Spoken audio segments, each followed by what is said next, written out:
Ockham does not welcome visitors. The key must be found from the hall porter at the Hoboy Hotel, a quarter-mile up the road. I was almost tested on Ockham's razor to obtain it. The church sits amid trees in the lee of Ockham Park, a red brick mansion designed by Hawksmoor but destroyed by fire in 1948. It has since been rebuilt in the same style.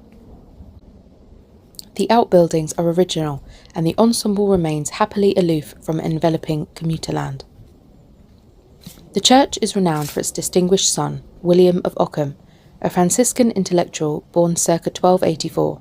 A rationalist sceptic, he was a distant precursor of the Reformation and indeed of logical positivism.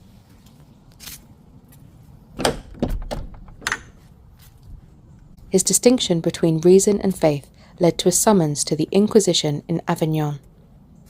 He escaped and found refuge for the rest of his life in Munich, where he is believed to have died of the plague.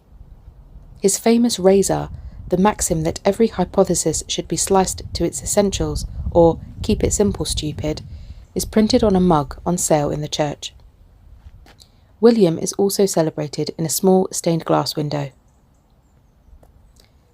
The 13th century east window is almost as famous and is evident from the car park. With Blakeney, Norfolk, Ockham has one of only 2 windows of 7 stepped lancets surviving in England. Inside and out, there is a charm to these soaring sword-like shapes, filling the eastern gable of the church. The exterior stonework suggests that they replaced 3 earlier windows that were even deeper. They make the decorated and perpendicular tracery on the side windows seem heavy-handed. Ockham's interior is full of curiosities. In the chancel, 7 lancets are separated by Purbeck shafts with stiff leaf capitals. The glass is by Powell & Sons, 1875. Pale blue is used where Morris & Co. might have better used green, but the effect is restrained and serene. The saints are picked out in clear glass with red backgrounds. Off the north aisle lies the King Chapel, mausoleum for the 18th century owners of Ockham Park. It is dominated by a monument to the first Lord King, who died in 1734, Lord Chancellor of England. It was a good time to die. English monumental sculpture was at its apogee, and King was able to call on the services of Risbrack for a splendid conversation piece of himself and his wife resting against a large urn.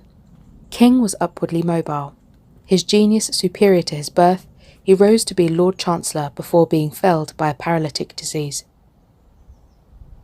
Back in the north aisle by the organ is a carved medieval bracket in the form of a girl's head, a tiny work of accomplished loveliness.